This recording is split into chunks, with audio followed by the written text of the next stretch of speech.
Assalamualaikum warahmatullahi wabarakatuh. Terima kasih Bu sudah menyempatkan waktunya untuk saya melakukan wawancara menyelesaikan LK pada kegiatan PPG saya pada siklus 2. Nah, LK yang harus kami selesaikan adalah tentang eksplorasi alternatif solusi, yang mana saya sudah menggolongkan atau memilih dua permasalahan yang akan saya selesaikan di rencana aksi nantinya. Baik Bu, silakan Ibu memperkenalkan diri terlebih dahulu sebelum saya akan menanyakan beberapa masalah dan alternatif solusi lah dari Ibu. Assalamualaikum warahmatullahi wabarakatuh. Waalaikumsalam warahmatullahi wabarakatuh. Saya Samsia. Saya dulu studi fisika, juga sebagai wakil kurikulum di SMA Negeri.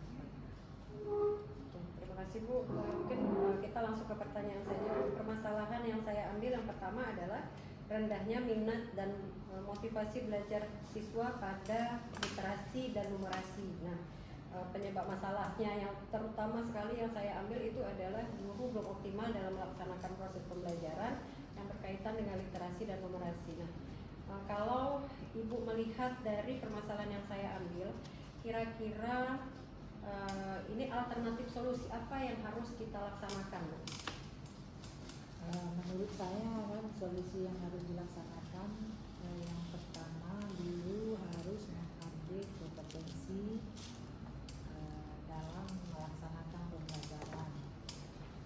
Yang pertama dalam melaksanakan model-model pembelajaran, kemudian media pembelajaran. Ya, media. Nah itu apalagi Bu kira-kira Bu dari alternatif solusi yang Ibu berikan? Karena ini menyangkut dengan rendahnya minat dan motivasi belajar siswa.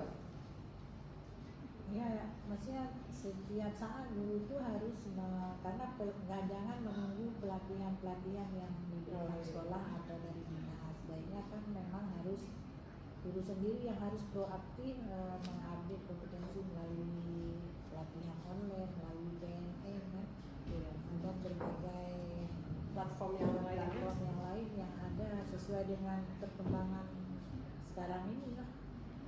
Ya, Bu. Kemudian Bu, kira-kira kelebihannya apa Bu?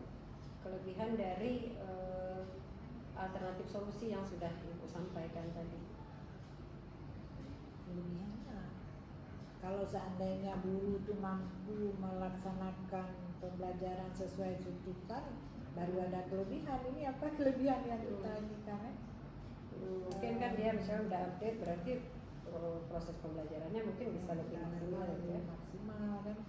Media sebenarnya kan tidak harus juga media yang kayak sekarang media berbasis IT kan, cuma dengan adanya IT sebetulnya memudahkan guru dalam membuat media-media pembelajaran. Misalnya kalau nggak ada alatnya bisa dibuat simulasi, bisa virtual kan. Tapi kadang kan nggak semua guru bisa melaksanakannya, itu tadi keterbatasan pengetahuan guru kan, karena berarti ada kelebihan ya. Kelebihannya misalnya kita bisa, kalau udah ada pelatihan berarti kita udah bisa update, kemudian kita bisa memanfaatkan media pembelajaran yang IT lebih mudah gitu Bu ya.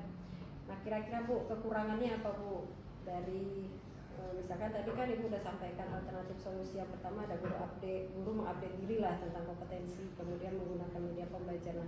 Kira-kira kekurangan dari alternatif solusi tadi apa Bu? Kekurangannya apa? Kekurangan dari guru atau kekurangan dari media-media itu? Kekurangan dari solusi yang Ibu sampaikan.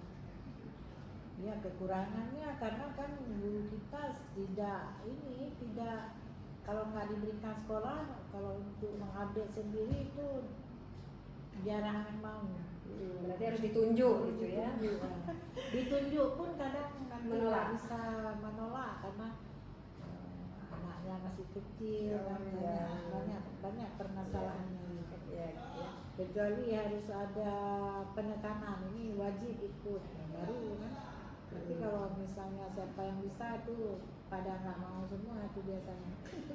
Kecuali udah ditunjuk oleh ini memang guru biologi guru ini kan, kalau umum biasanya menolak guru-guru kita kan. Masih ada penolakan lah ya, terjadi penolakan di sekolah gitu ya. Oke Bu, mungkin itu yang pertanyaan pertama itu udah sampai mitigasi tadi kan, karena harus ada penunjukan berarti gitu kan. Secara tidak langsung kita paksa juga guru itu harus upgrade diri lah gitu. Oke Bu, kemudian kita lanjut untuk pertanyaan yang kedua Bu. Permasalahan yang saya ambil adalah guru belum optimal dalam menerapkan model-model pembelajaran inovatif. Nah kan banyak tuh guru-guru yang mungkin di langkah-langkah pembelajarannya belum bisa gitu. Nah kira-kira Bu, alternatif solusi apa yang bisa kita berikan atau kita sampaikan lah ke teman-teman dan ke saya pribadi apabila guru-guru tersebut belum menerapkan model-model pembelajaran, karena model-model pembelajaran itu kan banyak, tapi yang kita pilih paling yang itu aja, malah nanti ujung-ujungnya ke ceramah lagi gitu. Nah kira-kira Bu, alternatif solusi apa sehingga guru tersebut bisa menerapkan model-model pembelajaran?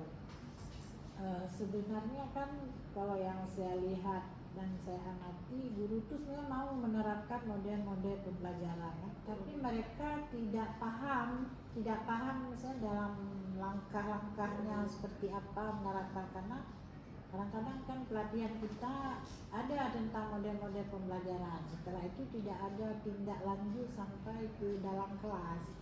Jadi nggak ada tindak, baik diadakan dinas, udah pelatihan kan, ini pelatihan model-model pembelajaran, udah disuruh buat, pada saat pelatihan itu sudah ada, seharusnya kan harus ada tindak lanjut sampai pelaksanaannya di dalam kelas. Karena guru kalau kita bilang tolong diterapkan nih, kami aja nggak paham. Tapi di RPP-nya memang kalau di RPP semua udah ada model merah ini, tapi pelaksanaannya mungkin yang belum maksimal. Tapi bukan artinya guru-guru kita tidak melaksanakan. Mungkin beberapa guru lah ya, tapi belum semua gurunya itu kan. Kira-kira Bu, kelebihan dari alternatif solusi tadi apa Bu?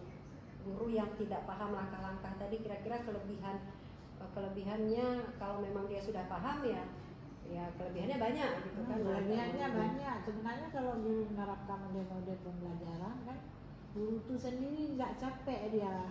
Ya. Kalau misalnya kita mengajar dengan model pembelajaran, misalnya contohnya misalnya di couple learning, kan anak-anak kan menemukan sendiri walaupun kita bimbing, tapi dia udah ada panduan. Jadi kita nggak melulu ceramah di depan.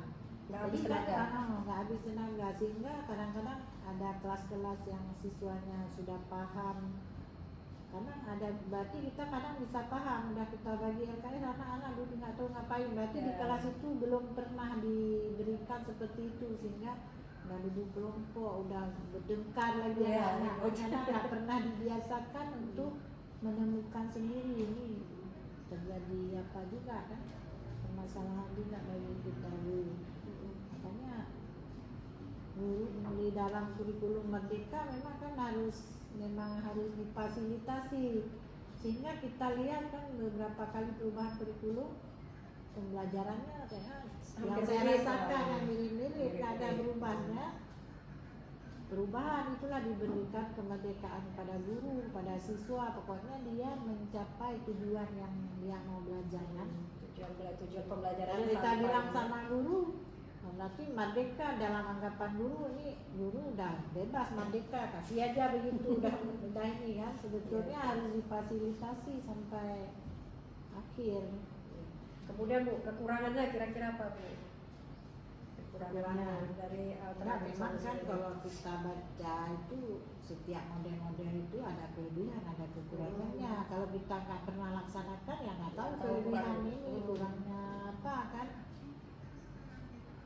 Itu sebenarnya sama semua guru di wawancara beberapa, nggak biar dapat ininya. Ya, jadi kita makanya kan kalau kita suruh isi sama guru penilaian diri kan, guru isi udah paham situ. Jadi pelatihan yang mau dibuat kan ini kan mau ada juga kita buat pelatihan guru dari sekolah.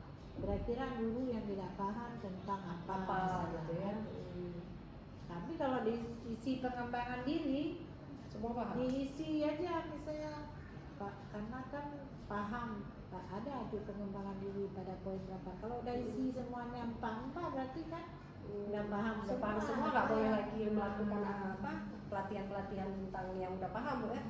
Oke Bu, terima kasih Bu. Tadi untuk mitigasinya berarti akan ada pelatihan-pelatihannya bagi guru-guru yang memang belum optimal dalam menerapkan model-model pembelajaran, karena untuk di sekolah kita sebenarnya kalau dipersenkan tapi fasilitas kita mendukung, sarana prasarananya ada, tinggal kemauan dari gurunya gitu. Kalau gurunya udah mau, siswa otomatis internet udah ada kan, misalnya memang kita sibuk sebelum mengajar harus download dulu, misalnya mau video misalkan video kan, persiapannya waktunya. Oke, terima kasih Bu atas waktunya. Assalamualaikum warahmatullahi wabarakatuh. Assalamualaikum warahmatullahi wabarakatuh. Waalaikumsalam. Terima kasih Bu sudah meluangkan waktunya untuk membantu saya menyelesaikan LK eksplorasi alternatif solusi untuk 2 permasalahan yang sudah kami pilih pada LK sebelumnya.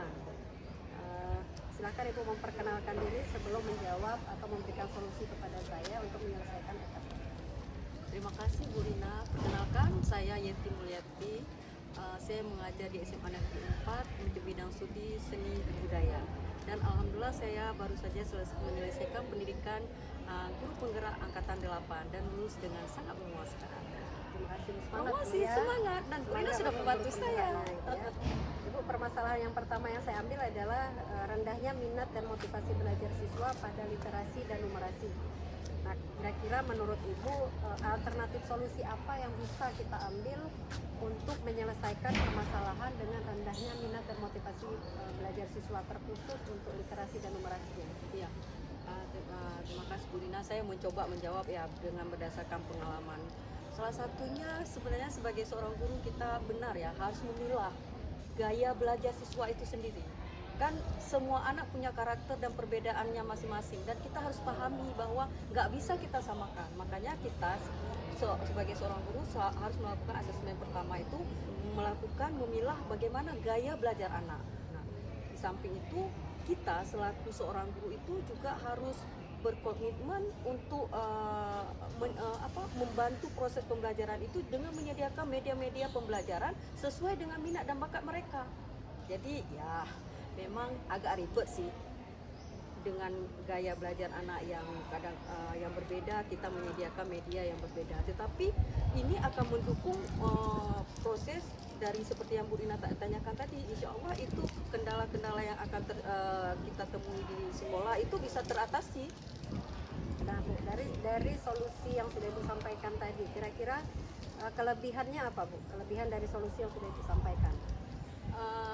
Kelebihannya otomatis apa yang ingin kita capai dari tujuan pembelajaran yang sudah kita buat itu akan tercapai dengan boleh dikatakan 100%, karena kita sudah menyediakan media dan sudah berdasarkan gaya belajar anak, dan kita otomatis proses pembelajaran di kelas itu akan memudahkan.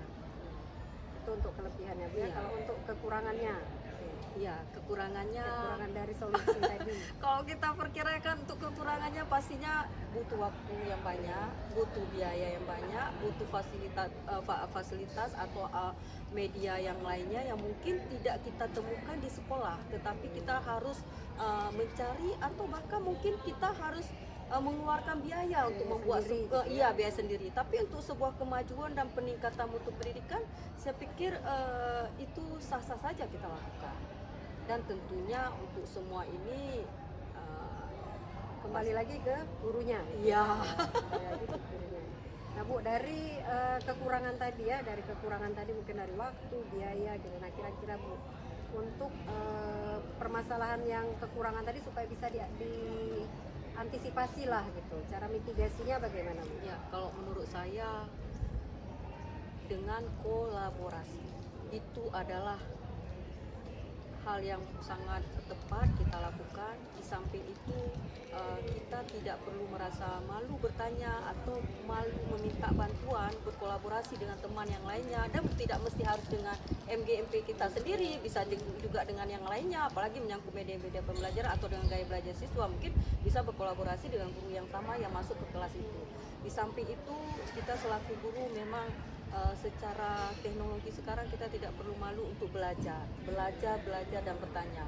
Dan kalaupun kita, apalagi anak-anak sekarang yang sangat luar biasa, kita bisa belajar dan bertanya pada mereka untuk buat media pembelajaran ya. Mereka lebih ahli mungkin ya. Nah, itu menurut saya, Bu. Oke Bu, terima kasih untuk pertanyaan yang pertama. Kita lanjut dengan pertanyaan yang kedua Bu. Yang kedua ini adalah guru belum optimal dalam menerapkan model-model pembelajaran inovatif. Nah, kadang-kadang kita kan masih menggunakan gaya manual ya, gaya tempo dulu lah, dengan ceramah dari jam pertama sampai jam terakhir, itu akan sangat membosankan bagi anak gitu ya. Nah, kira-kira Bu, untuk alternatif solusi untuk permasalahan yang guru belum optimal dalam penerapan model-model pembelajaran inovatif Bu, kira-kira alternatif solusi apa yang bisa Ibu sampaikan? Ya, mungkin salah satunya seperti saya katakan tadi, sebenarnya kita nggak boleh malu untuk bertanya, apalagi untuk melakukan perubahan. Ini salah satunya solusinya juga sebagai guru yang sudah melakukan kolaborasi dengan yang lainnya, bisa menularkan ilmunya atau kegiatannya itu, salah satunya mungkin lewat MDMP-nya atau lewat diskusi atau rapat bulanan sekolah. Itu bisa disampaikan bagaimana sebagai seorang guru harus update dengan gaya dan pembelajaran model sekarang. Berarti saya berbagi ya. Karena tapi kita tidak mungkin mengatakan ibu harus berubah dong, ibu nggak boleh mengajar ya, itu kan tidak etis. Berarti kita pandai-pandai kita menyampaikan, mungkin kita menjadi modelnya ya, ketika dia nanti misalnya saya masuk ke kelas Bu Rina, melihat Bu Rina mengajar, Bu Rina melihat saya mengajar gitu, itu kan bisa menjadi sebuah solusi ya. Jadi kira-kira Bu, kelebihannya apa tuh dari yang Ibu sampaikan tadi, kan ada alternatif untuk berbagi gitu. Kelebihannya yang pastinya murid akan menyenangkan, akan bahagia ketika jumpa proses pembelajaran. Dia tidak merasa jenuh bahwa atau membosankan untuk belajar, karena dia akan selalu bersemangat. Wah, gurunya bawa apa hari ini ya? Gurunya gimana ya hari ini? Karena mereka juga belajar sesuai kemauan mereka. Jadi mereka pastinya bersemangat, dan ketika jumpa kita aura-aura bahagia itu pasti muncul. Dan itu ketika aura bahagia itu muncul, insya Allah pembelajaran yang kita laksanakan akan dia pahami. Nah, itu kelebihannya. Nah, oke, kekurangannya Bu apa nih?